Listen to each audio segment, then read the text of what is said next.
Good afternoon, traders. This is Christian from Market Trader Group, and this is your end of day market recap for Thursday, November 13th. A lot of red on the screen today. Feels like this is how this market's been going in November, just back and forth, back and forth. A lot of traps, and overall a difficult market to trade.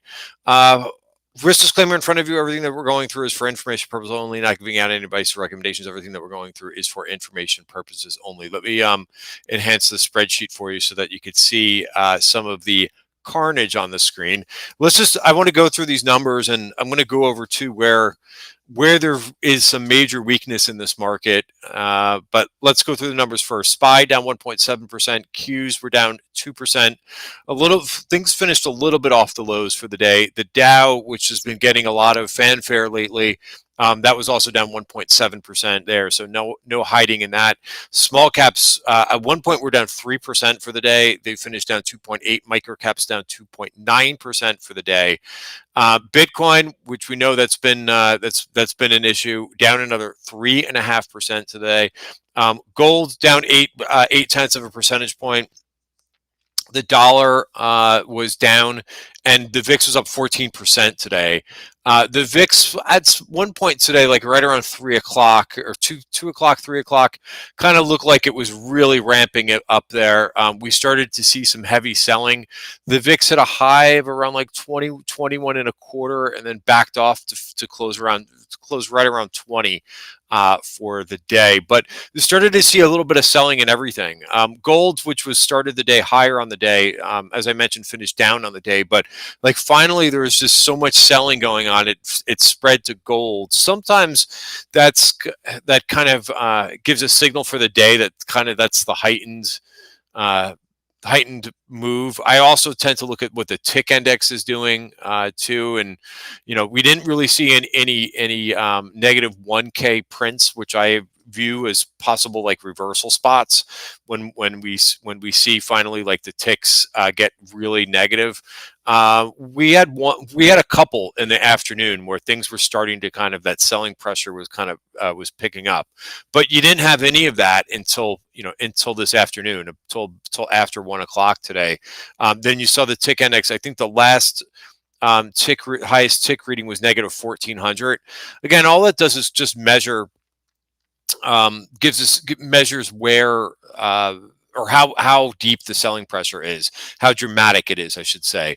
The breadth today, not very good. NYSE up volume closed up about 20% for the day.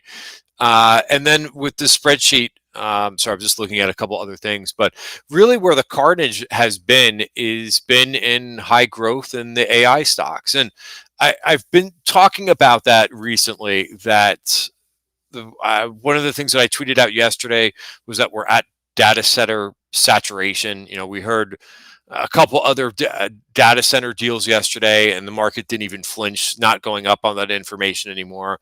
The market seems to not really be believing that these data centers, or I should say the amount of money that's going to need to be financed for these things. The market seems to not believing it anymore. And I read off a piece yesterday about like how much money OpenAI is spending a quarter on resources and things like that. And I mean, it's a lot. So that's kind of where the concern is, that some of these things are just running way off the charts expensive, and more folks are picking up on that. So look at where's this arc in it. So if you look over here, I mean, these are pretty crazy numbers. Today, the IBD 50 ETF, it didn't close on the lows. Believe it or not, like the low is down about 7.5% for the day. And it closed down 6.8%. Month to date, the IBD 50 ETF, right? These are supposed to be like the 50 best companies. Or the 50 like growth companies, leaders. I hate the term liquid leader. I think that's total garbage, but that's just me. You can't have a liquid leader that falls like 12%.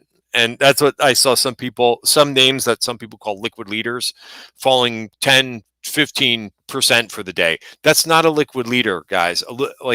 A leader, when the market is really volatile, doesn't fall as much. as the market. It doesn't get, some of these super high growth names, when there's a down day, now today was a bit more extreme than usual, but eh, these, if something is called the liquid leader, it's not supposed to fall 5% a day, let alone 15%. So just bear that in mind when you hear that nonsense. But let me get back on track, because it's very easy to get off tangent today. But yeah, I mean that's down 16%. That's much different, and I get it. Some people who are casually watching what the markets are doing, they're like, "Yeah, the S&P is only down 1.5% for the month. That's not that bad." I agree, that's not that bad, but there's a lot more of the popular stocks that are really getting hit pretty hard. Look at the ARK Innovation ETF. It's also down 14% for the month. For the month, we're talking about 2 weeks, and that ETF was down over 5% today. Um, Again, these have been your outperformers, but your outperformers are getting hit really hard, and it's a question of whether or not the AI trade is done at this point. And I've got a couple things for you to watch. I don't like to make those calls, by the way, to say like, oh, the AI trade is done. All I know is it's taken a pretty good haircut on the day. So let's go through some charts, but just to kind of sum things up, even value was down for the day. When growth really falls that hard, it's tough for things like the pharma stocks, which have been breaking out, and the energy stocks. They usually will succumb at the when there's big volatility in growth. It spreads to the overall market, and your value stocks, which have been holding up a bit better, it will fall to them too. Now, if you put up a chart, which people like to do, where they put the one over the other, and they could say, "Wow, look at how much value is outperforming." Well, to get that alpha, you have to be long VTV or your value proxy, and you have to be short something, because on a day like this, yes, value outperformed, but it was still down 1% for the day. Now, relative to growth, which was down 2.2%, yeah. So let me bring up a couple charts, a couple names that you're probably not familiar with, but these are things that you may want to just visit. And so first one, just bear with me while I flip the screen over here. All right, this is the Defiance AI and Power Generation ETF. I've looked at this before. I think it would be interesting what happens here at the VPOC. So we're revisiting an area of high volume. Sometimes that's a demand area, but I would say even if this bounces, and again, this is power infrastructure, AI and power infrastructure. What's in this ETF, by the way? Your top holding in this is Power, then Eaton, then VRT, then GEV, NVDA, Broadcom, CEG, Bloom Energy, AMD, right? So yes, it's very much EOSE, very very much your um, AI proxies of just that power and AI infrastructure. So this is a double top that you've got going on here. Had a nice bounce. Notice the RSI divergence when this came and tested those recent highs. The RSI, you could see that the momentum wavered there versus where it was down here. Looking at the bottom of the screen, by the way. Um, so that's coming undone, and that's basically back to where it was in the beginning of October. There's another one out there too that I think is interesting, and this is DTCR. Considering all the stuff that we've been hearing about data centers, well, what is this proxy doing? As I mentioned, we got saturation yesterday. Kind of looks like a bit of a head and shoulders, left shoulder, head, right shoulders, and breaking the 50-day moving average. What are the top names in this ETF?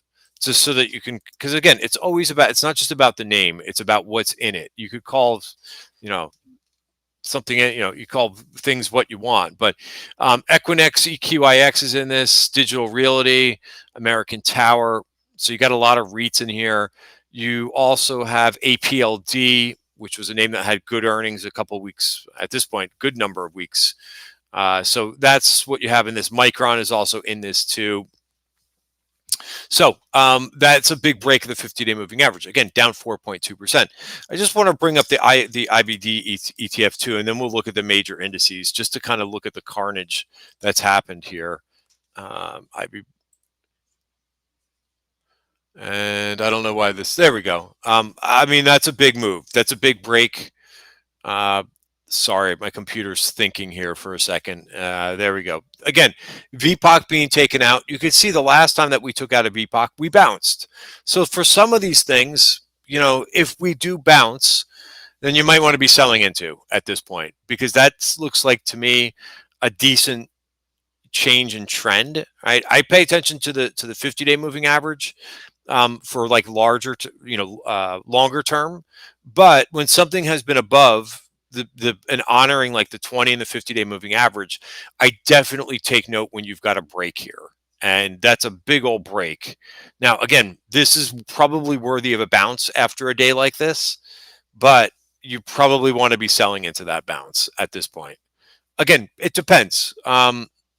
It all depends on your time frame. And that's an important concept. So again, my time frame is probably much different than yours. We all have different time frames. I'm a swing trader. My swing trades can sometimes last only for a couple days, and sometimes they last for a couple months. It really depends on the trend, and it really depends on the situation. I would rather hold swing trades for as long as I can. It's all dependent on the trend, right? And how well the trend is acting. Now, much different looking chart here, looking at SPY. I'm going to zoom in here a little bit so you could see, but it's definitely not as dramatic. Again, not every sector in the market has been overcrowded as the AI trade and the semiconductor trade has been this year. Hence, it's the elevator down in some of those overcrowded trades. SPY, we're basically back to the top of the value area. I would like to see this hold 672.82. Notice that I have a trend line drawn here. Right, you can now draw that in here because this advance that we saw this week really got hit over the head today, and with the move down. So that's a lower high here, guys. And now we're kind of caught. Maybe we're in some digestion period for a bit. Maybe the price action might need to come to this point. And until then, maybe we just go back and forth a bit. But I would watch what we do at the 50-day moving average.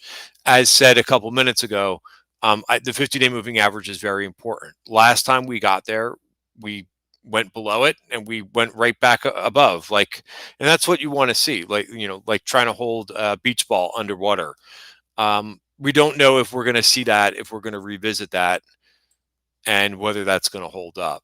Back here was another test, and we managed to recoup that. But the more and more you start to, and again, we're not down there yet, but I'm just saying, if we do come down to this 50-day moving average, the more that you come and you test something, I just feel like eventually it's going to get broken. So that's what we've got, just to kind of look at the 1-hour chart, because sometimes we do see some clues off the 1-hour chart. Notice that we try to take this back. That gray box that you see is the value area for the month, and we couldn't quite do it. And again, that's still pricing right now. That level again is 672. Excuse me, 672.82. That's going to be something, whether either we're going to come up and try put in maybe a bear flag here and move down.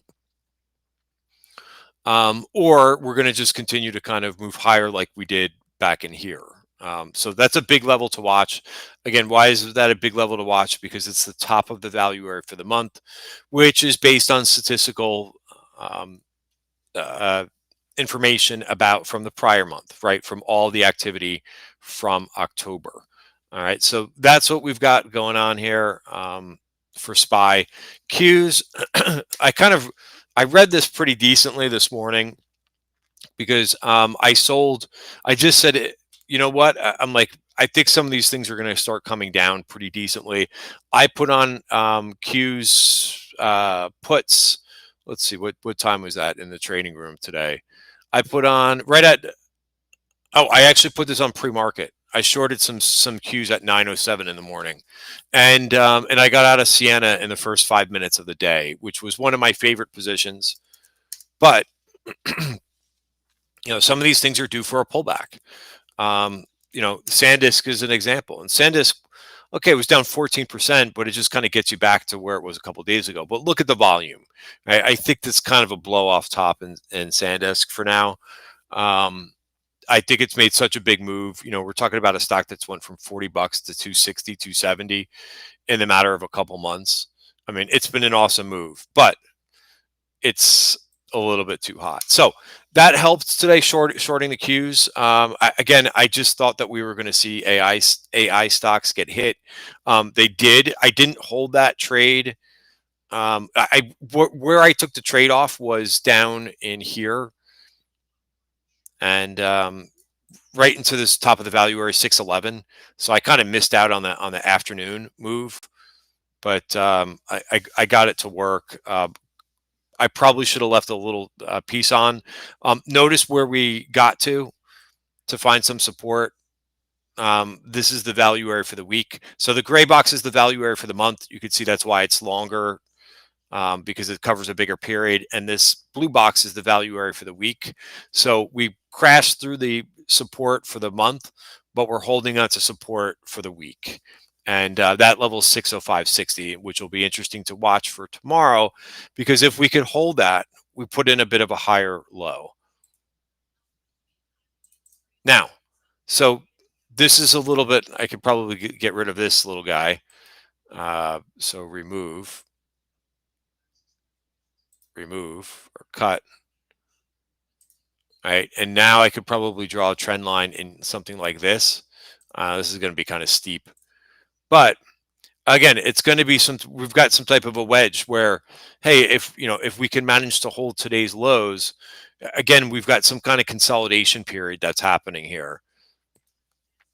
IWM, we're going from to worse here. That takes out last week's lows. That's a new closing low for IWM for this month. And not good. And again, if you've been watching my videos regularly, you probably know the answer to this. Why do you think IWM got smashed like this today? Well, IWM likes to go up when the Fed is dovish, or when you get data like a CPI report or something else that's supportive of interest rate cuts. When the Fed goes hawkish, IWM does not like that so much. Right? It's one of the easiest relationships out there. Now, there's other things that are going to affect the small caps, and you kind of have to. Retail traders, sorry to say something negative about retail traders, but they love to get hooked on relationships. So the issue is that the market is always changing and always evolving, right? But right now, with the current level of interest rates, the IWM is very focused on what Fed fund futures are looking at, or what Fed speak says, or what a data point will say. So you get more hawkish, and now the Fed. I'm going to give you the screen so that you can see this.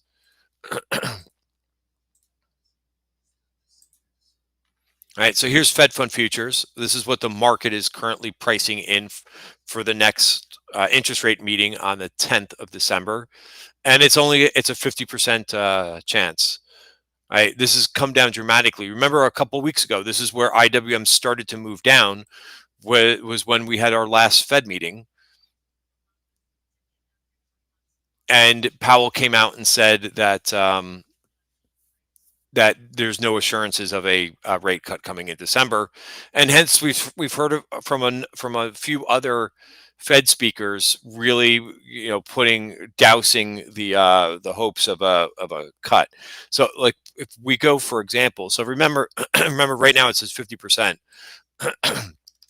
Excuse me.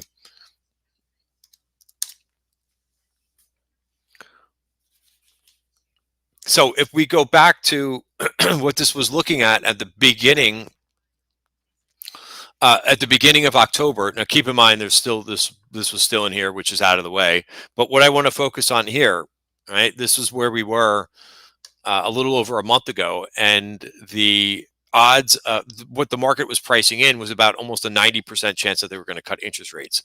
So the market is reconciling the new information that is being given about less of a chance for a cut. And since then, since that meeting at the end of October, And when Powell said that, look at what IWM has been doing, right? So again, this is right now this is what IWM price is going on, right? And again, that could change. That relationship could change, but right now it is very much taking cues for whether or not there's going to be uh, rate cuts. So that's another. Besides the AI trade coming undone to some extent, um, the Fed is also not cooperating and giving hawkish statements, and that's why you have things down as much as they were today. If you're looking for some reasoning, but I think the AI trade makings,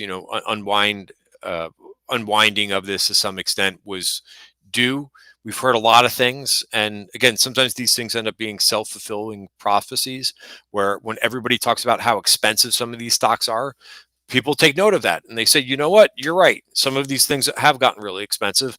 I'm going to get out of some of my high growth names because, by the way, this wasn't just the AI trade, it's high growth. I got caught in this trade today, which the chart looks pretty good, but this is a rejection. And thank goodness I took a target at the end of the day. And that's why sometimes I take these slim targets, because it just helps me out when you have something like this happen today, down 7%. Now it's holding support. I actually added to it to affirm for now, and I'll try to maybe just trade out of that if it can't get back above the 77.22 level. But yeah, it's not fun when things look like they're going to break out and then the next day they completely fall apart like this. A couple of stocks that I want to go over for today. NVIDIA, I actually put on a trade towards the end of yesterday. Excuse me, towards the end of yesterday. Towards the end of today, it's very similar. If you watched my video from last week, we found support right here, which is where I added a trade, and I took some targets on the way up, and I exited that trade in NVIDIA earlier in the week. Now we're back down to another support level, right? So we held in here to that bottom of the value area for the week. So I'll try a trade, and I know exactly where I'll get out of it. If it breaks this 183, I'm out of the trade. Now, you don't, of course, I'm a trader. I trade. Some people are doing a very good job with just saying, hey, you know what? I'm going to take a break from the screens right now. This is very, very difficult price action when we start to go in one direction and then we completely go the opposite direction and then some. We're getting a very, like, I wouldn't even call it a choppy market.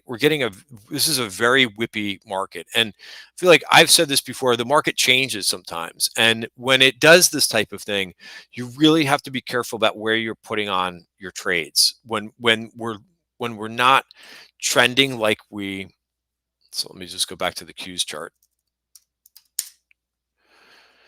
Right, when we're easily trending like this, right? Your entry prices, if you make a little bit of a mistake, the market bails you out. If you're adding when the market's doing this type of stuff, just like over here when we talked about this in the middle of October, if your entry prices are not solid, right? Meaning if you're buying in a strength, you're going to get run over, and that's kind of for the same thing right now for what this market is doing. Right. And it's tough because I like to kind of wait for the turn, and I like to wait for a little bit of confirmation. But right now, if you're adding things where they're just too far from away from the turn, you're getting, you're, you're not having fun in this market. So you really have to be careful, especially when the VIX is around that 20 level, which it is right now. A couple other names, just huge downside moves. BE comes all the way down to the 50-day moving average. I think it also took out a VPOC down here.